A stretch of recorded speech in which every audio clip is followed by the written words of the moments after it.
I thought we would start with our own science for the day about the relationship between small talk and your personality preferences. And I want you to just let me know using stars on the screen. If you can do that, if you can't do that, please don't worry. We'll put how to do the annotation into the chat. But just let me know whether you feel like you're more extroverted, introverted, or more ambiverted, where you're sort of going, I don't really feel like I'm that extroverted or that introverted. I'm definitely sort of somewhere in the middle. And this is not about labeling people. This is more just about self-identification. Like I would always say, I'm more introverted than extroverted, probably introverted and ambiverted. I often think of introversion and extroversion about how you re-energize is often my shortcut. Extroverts tend to re-energize with other people and often in quite sociable situations.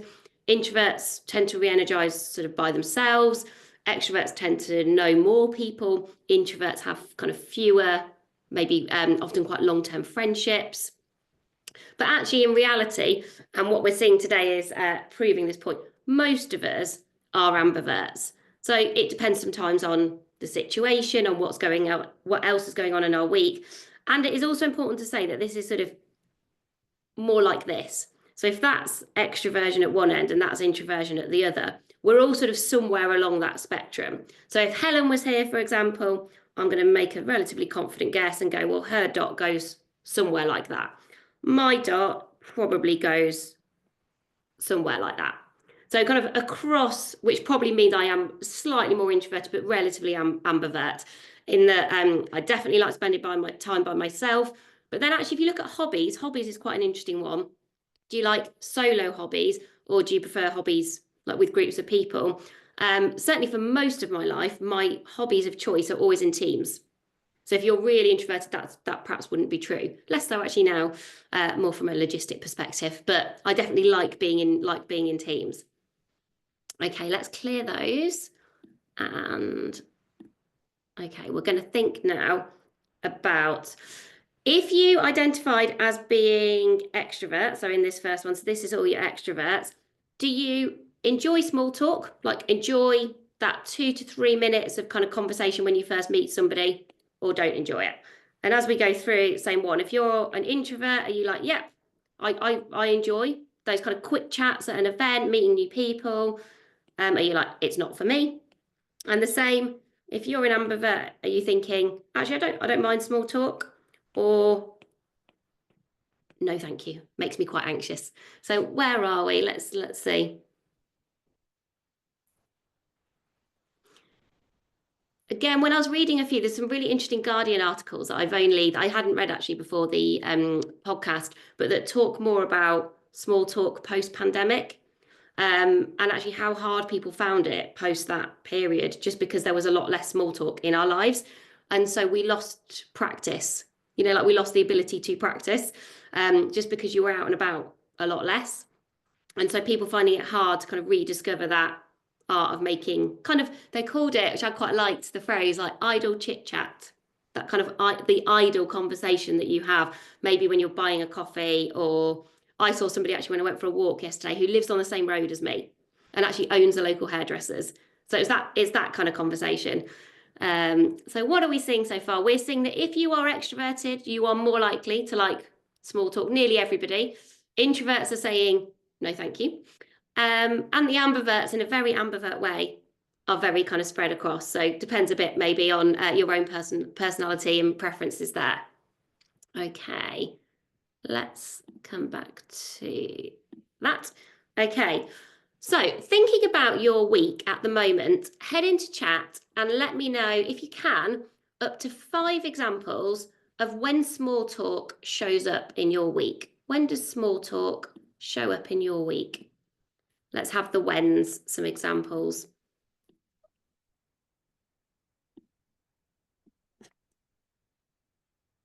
Networking meeting, start of a Teams meeting. Yeah, waiting. I think that's the main one now for people. Laura, I got there with coffee as well, because as I'm drinking a coffee, because I do quite like my coffees and I go for walks and get coffees. sometimes I was thinking, I have actually made friends with the Spanish guy at the coffee shop on my local train station, and I do really like him, and he's always really nice to me. So yeah, he's my new friend. Dog walks on a call when someone's, Jude, that's such a good observation. I'm never sure whether to talk to people. When they're trying to do something, like they're trying to maybe share their screen or something, and you're like, do you say something so that it doesn't feel as awkward for them? But equally, they're probably trying to concentrate and get some, and I never know what to do in those moments. Yeah, the old school, that's interesting, Jess. Do you know what? I'd not thought about school. I don't do a lot of school drop off or pick up, which is how I can be here.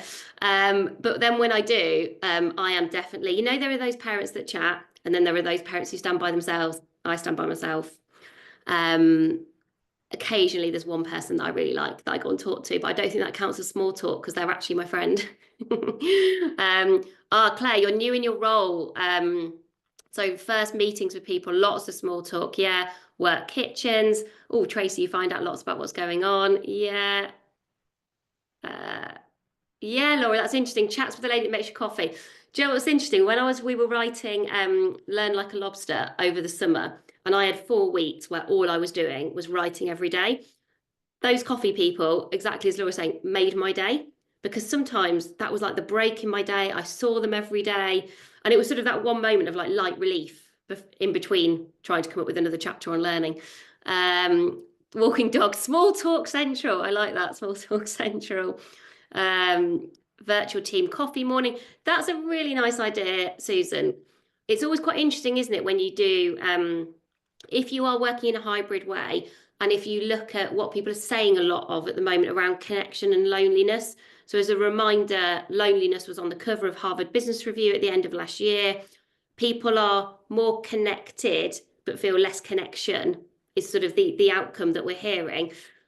And I do sometimes wonder whether actually creating some of these like team coffee mornings, or just like those moments to catch up where maybe it's not all small talk, but there's just a bit more space for small talk, I think can be really useful. That's interesting, Jess. A mandatory virtual coffee morning. Oh, I'm trying to think how I feel about it being mandatory. So you're saying you think it's gonna be super awkward. If I was doing that, and I think I couldn't help myself, I would probably still have to have some sort of framework or structure to that. So, like we've done before, things like a conversation menu, or some sort of, oh, we're all going to answer this question. What's the best holiday that you've been on? Or, some of those team activities that we talked about in the podcast previously, like desert island crisps, because that's one of my favorites. If you could only take one crisp to a desert island, which one would you choose? What do you feel most proud of this year? So you could sort of go, those questions that feel easy, low pressure, and for everyone. What you're reading, watching, or listening to at the moment. Like nothing to do with work, but just generally, everyone is pretty much reading, watching, or listening to something. So maybe a little bit of structure might help, because I would find that hard. Just turning up and being like, oh, let's just chat. That would take up quite a lot of my headspace, because I would be thinking quite a lot before what am I actually going to say. Coffee roulette. Yeah, I really like coffee roulettes. They often have a little bit more structure. They tend to be, you may be having a curious career conversation or just a curious conversation. Sean, in your last company, had the donut buddy tool in Slack. It was optional. That's nice, and something that people were encouraged to opt into. Yeah, really good. Okay. So if we think that small talk is about quick connection, which I think at work, maybe less so. I do sometimes think you get quick connection from people you meet walking the dog or getting a coffee. But at work, I guess it perhaps feels more meaningful or useful when we frame it as, oh, it's a chance for a quick connection. Let me know some open questions that we could ask. So I thought, let's try as a group and come up with a list of open questions that are kind of conversation starters. So quick kind of connecting questions. Imagine, what you might ask, the typical, if you have listened to the podcast this week, we were talking about being in a lift, that being our least favourite small talk moment. I was in a lift with somebody yesterday, and honestly, I was just like, looked at the floor and I was laughing to myself thinking about this. Really good question, Kimberly. I always like that. What have you enjoyed most this week? I like a how's your day going? What's keeping you busy this week? What are your plans for the weekend? Yeah, it's the weather. Yeah, yeah, people talking about the weather a little bit. What else have we got? What are you working on at the moment? Yeah. Sure, the elevator's very slow. Don't smile when you say it. Yeah, what are you reading or watching? One of the things that I was reading this morning that helped me, in case it helps any of you, where I don't think this is me at my best. I get nervous meeting new people. I'm also quite happy by myself. So I sort of don't feel the need to kind of make small talk. But I was thinking what I think I am better at is small talk the second time around. So let me just explain this idea. So there's small talk the first time at work. So you're meeting someone, you're like, I've not met somebody before. This is kind of brand new. That's when we probably do need one of those questions that you've shared. But the second time around is you do know the person. You've met the person before. Maybe it is the coffee person, somebody in your team. What you can do then is if you've done a really good job of listening, or if you've got a relatively good memory, one of the things that I find really helpful is connecting the dots between what you've heard before and then the question you ask now. So let me give you, exactly as Laura was saying, it's nice to remember something that someone's mentioned before. So I was interviewing Aviva Wittenberg Cox this week for our special career stage series podcasts that are coming out next week.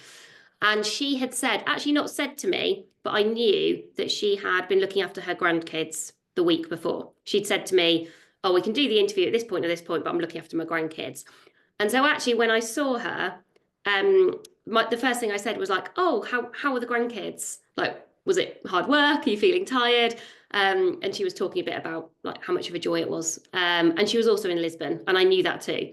So I was like, oh, and then like, how are you finding Lisbon? She was saying she'd like to move there, but her, I think, very British husband is very keen to stay in the UK. And so with that small talk, the second time around small talk, I find I can connect the dots between what people have said before. And it's not that I'm consciously thinking, I must ask Aviva about these things. It's just that as I'm seeing someone, that's my default. That's where I go to. And I thought that might just help people a little bit to think, when we label ourselves as, oh, I'm not good at this. I was like, actually, I do have to work quite hard the first time around, but the second time around, I think I get much better. And then that's how I create quick connections. I'm kind of good at going back to what I've heard before. Yeah, Tanya, it can feel really artificial. Selena, you'll resonate with this. You're the same. That's really nice from Sam there. I often think what's one thing I can learn about this person the first time I meet them.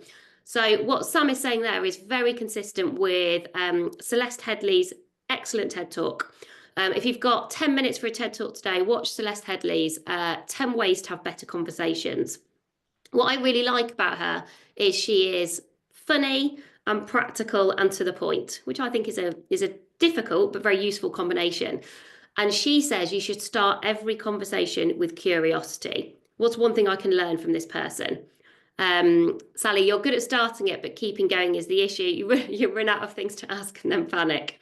Really like this approach. What can I find out? Reframe it as curiosity. Yeah. Okay. One bit that we didn't include in the podcast, but actually I was thinking a bit about this when I was thinking about small talk. Sometimes what gets in the way of being good at small talk is an assumption around the liking gap. So we're thinking, as we're having a conversation, the thing that's going on in our brain, the thing that we're kind of worried about, sciencey brain here for you, the thing we're worried about is does this person like me? And what we are saying to ourselves, so what our self-talk tends to sound like in this moment is, I don't know, I'm boring, I'm like not very interesting, I've got like nothing to contribute to this conversation. And so if that's you, if you notice that your self-talk kind of gets in the way in kind of this moment, when you're kind of thinking, well, this person's just never going to be interested in me, it's just kind of not worth it. yeah, Laura, I'm wasting this person's time. They don't want to be chatting to me. Sometimes if I'm at an event and I do, I'm trying to talk to someone I don't know, I sometimes just look at them and I'll think, I'm not sure. I'm not sure they're that interested in what I'm saying here, or I'm not sure I'm that being that useful. Or I will be thinking, oh, they probably want to stop talking to me, but they don't know how. So all of those things are kind of spiraling in your brain. Well, yeah, I worry that people might think I'm being too probing. Yeah, you're like, I don't want to be a weirdo, too much information. Like what's the right line? Because hey, you don't, particularly when you don't know someone very well, you like about boundaries, you don't want to ask something too personal. So I think there is quite a lot of barriers that run through our brain here, and we are worried about this kind of liking gap. What is interesting is when you then do look at the science, the more questions we ask, the more somebody likes us. And I'll put the link to that research. It was 4 Harvard professors or mixture of universities, I think, but it's on HBR and it's on a few other platforms. And we've actually included it in the new book when we talk a bit about like asking good quality questions. So when you do ask questions, just know questions equal connection. So even if you get them a bit wrong, or even if you're then worrying in your mind, oh, is that the good question? Is that the right question? Being curious and asking curious questions is a great way to create connection. People do like people who ask questions. Why do you think that is? What's your guess? Why do you think we do like people who ask questions?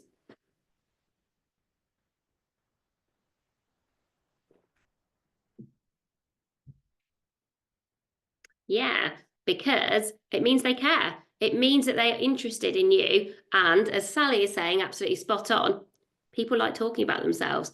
Not everyone, but most people like sharing something, and it is kind of flattering. You feel valued. We like to feel heard, exactly as Laura is saying. Um, and it shows that somebody else is interested. That thing of like, actually, we don't get listened to properly sometimes that much. So it actually makes somebody feel good. I really like that phrase from Claire there. Yeah, you are basically making somebody feel good and valued by asking some good questions. Um, Interesting, Ellie. Sometimes you're not good at being on the receiving end of questions and feel like you're being interrogated. I think if that's true, if you're like, I don't want to answer that question, I think you can always answer a different version of the question. So I think you can choose, like how you respond in a small talk moment is completely up to you. One of the other things I was reading this morning is just a watch out for all of us, because I think everybody here is very good at challenging themselves to always be improving. Watch out for being lazy when someone does this for you. So if somebody is asking you a question, the classic one, like, how's your week going? Yeah, it's fine. You've given somebody absolutely nothing to go with. And so, like if we were all kind of a bit more, I suppose, empathetic to small talk moments are hard for lots of people. So if somebody asks you a question, give them a nugget to work with, give them something to go on. I meet loads of new people in a week now because we're often talking to new companies that we might work with. And if people sort of say, oh, like, how are you? I try not to just go, oh, yeah, I'm good. I hardly ever say busy because I think busy can be a bit lazy. I will try and be specific. Say something, even if I'm like, oh, it's a bit boring. Even if I say, oh yeah, I'm feeling good because I went to reformer Pilates again last night, and I've been going since the start of the year, and I can already feel I'm getting a bit better at it. And I might even try this new tower class tomorrow, which has another scary machine to try out. Fine. Maybe I've given someone something to work with there, even if they go, well, what's reformer? I don't even know what that is. Or I don't know, I'm a world-class Pilates person. So, just kind of that, like, make it, if someone is making the effort, make it easy. Like, so I think if we kind of all think that, then we can kind of always be generous in our responses. I thought that was a good reminder because I think sometimes if I'm maybe like tired or a bit stressed, or I just get a bit lazy, and then sometimes I think I'm good at being specific. What's Chris Voss? I see Chris Voss. That really takes me back to that interview, Steve, where I don't know whether you can tell if you've listened to that interview where I talked to him. Honestly, no one has ever made me sweat and as on edge as that interview. He was absolutely brilliant, but there is something in his style of, I suppose, FBI negotiations where I was like, I don't think I'm going to make it through this interview. And I literally had to have a shower straight afterwards.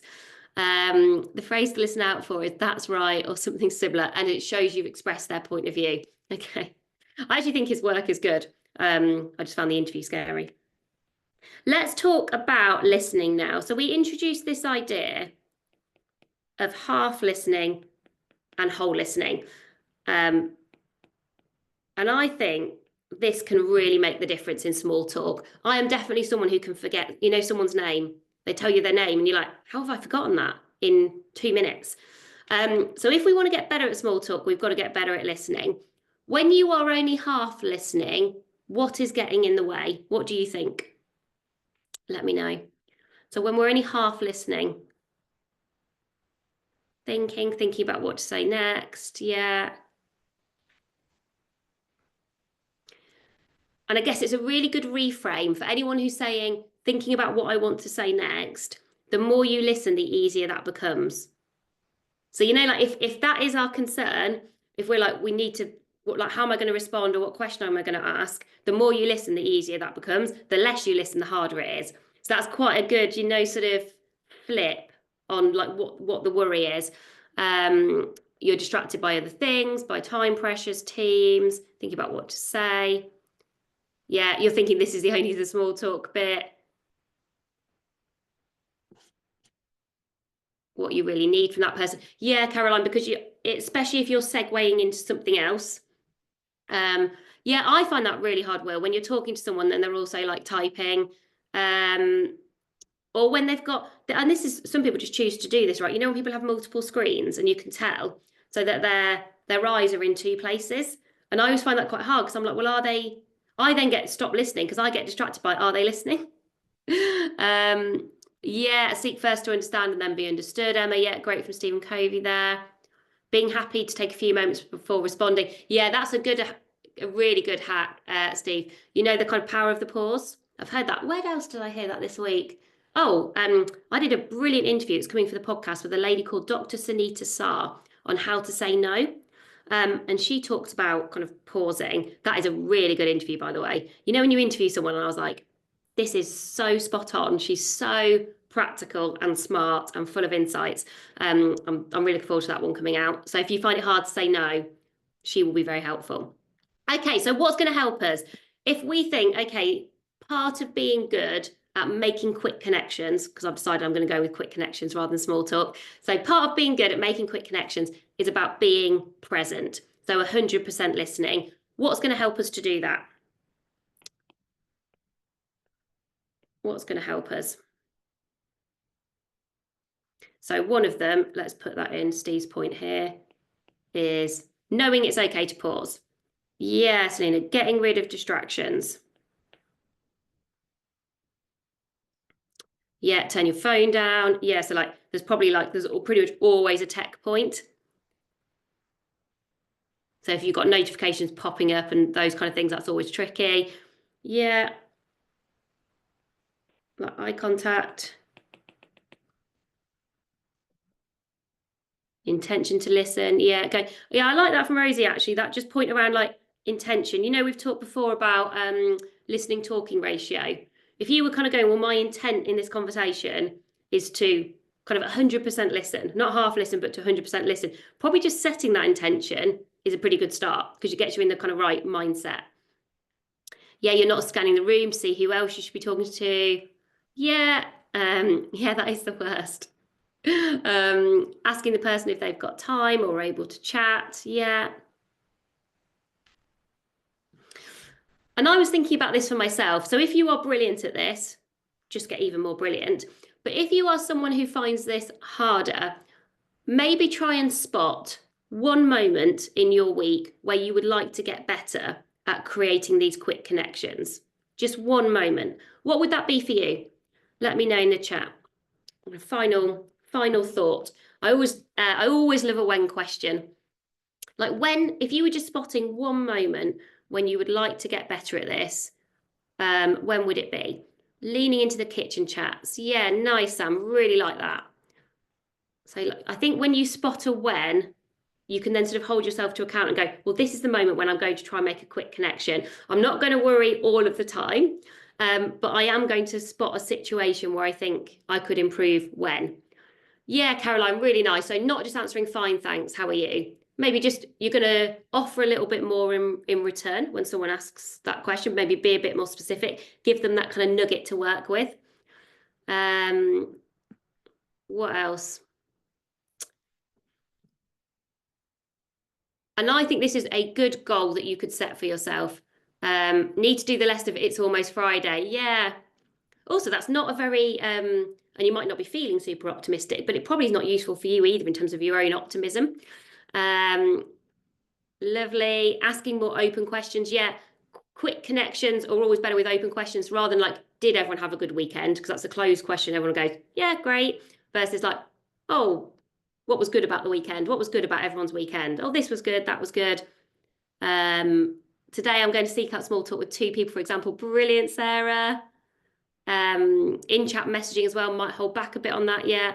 Amanda, that's a good one. When kids come home, engaging with them fully. Yeah. Trying to get him to engage with me, I think, would also be part of that. Apparently, I'm less interesting than video games, I think it's fair to say.